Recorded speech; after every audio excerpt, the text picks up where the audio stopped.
जय श्री कृष्णा। राधे राधे जी। आप सभी भक्तों का हार्दिक स्वागत है कार्तिक मास की पावन कथा के तीसरे अध्याय में।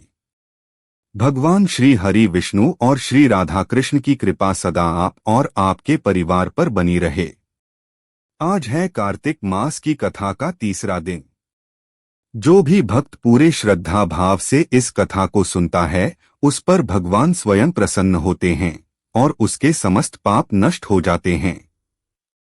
भक्तों, कहा गया है कार्तिके स्नान दान जप होमादि सर्वं अक्षयम भवेत, अर्थात कार्तिक मास में किया गया स्नान दान जप और होम सब कुछ अक्षय फल देने वाला होता है। आज की कथा है धर्मराज युधिष्ठिर और श्री कृष्ण के संवाद की कथा। एक बार धर्मराज युधिष्ठिर ने भगवान श्री कृष्ण से पूछा, हे मधुसूदन, कार्तिक मास का इतना अधिक महात्म्य क्यों कहा गया है? ऐसा क्या है इस महीने में कि देवता, ऋषि, यक्ष, गंधर्व सभी इस माह की महिमा का गान करते हैं? भगवान श्री कृष्ण मुस्कुराए और बोले, हे धर्मराज, कार्तिक मास भगवान विष्णु को अति प्रिय है। यह वही महीना है जिसमें देवी तुलसी जी का जन्म हुआ था और इसी महीने में भगवान ने व्रज में गोवर्धन पर्वत की पूजा की थी।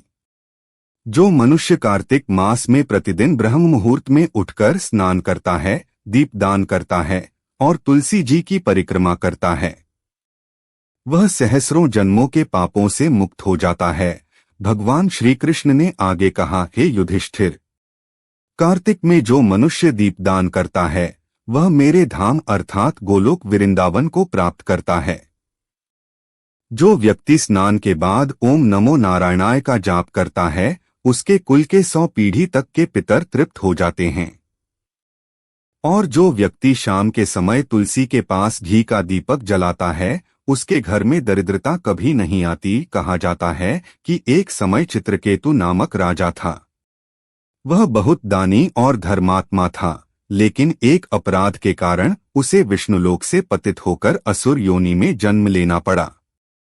परंतु उसने कार्तिक मास में भगवान विष्णु की पूजा की, तुलसी जी को अर्पण किया और हर संध्या दीपदान किया। उसी पुण्य से वह पुनः मुक्त होकर वैकुंठ धाम को प्राप्त हुआ। इसलिए भक्तों, कार्तिक मास का प्रत्येक दिन अनमोल है। चाहे आप सुबह स्नान करें, गायत्री मंत्र जपें या केवल एक दीपक ही क्यों न जलाएं, यह सब आपके जीवन को प्रकाशमान कर देता है। शास्त्रों में यह भी कहा गया है कि दीपदान एकं यदि कार्तिके कृते लक्ष्मीः निवसति गृहे, अर्थात कार्तिक में जो व्यक्ति एक भी दीपक जलाता है उसके घर में लक्ष्मी जी का स्थायी वास हो जाता है। हे भक्तों, कभी भूल से भी इस महीने में हिंसा, कटु वचन या असत्य भाषण नहीं करना चाहिए, न ही किसी जीव को कष्ट देना चाहिए, क्योंकि यह महीना क्षमा और करुणा का महीना है। जो व्यक्ति कार्तिक मास में किसी भूखे को भोजन कराता है उसे वही फल मिलता है जो 1000 यज्ञ करने से प्राप्त होता है। और जो व्यक्ति स्नान के बाद तुलसी जी को जल अर्पित करता है वह भगवान के समान ही पूज्य बन जाता है।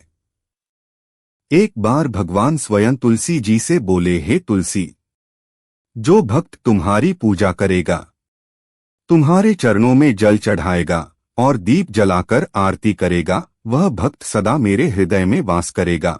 इस प्रकार कार्तिक मास केवल एक महीना नहीं बल्कि भक्ति का पर्व है, जहाँ दीपक की लौ में प्रेम है, मंत्रों में आस्था है और हर सांस में श्रीहरि का नाम है। राधे राधे श्याम मिलाद। भक्तों, इस तीसरे अध्याय की कथा से हमें यही सीख मिलती है कि कार्तिक मास में हमें स्नान दान जप और दीपदान को अपने जीवन का हिस्सा बनाना चाहिए।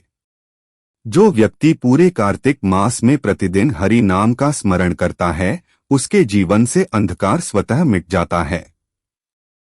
जय श्री राधे कृष्णा। इसी के साथ कार्तिक मास की कथा का तीसरा अध्याय यहीं समाप्त होता है।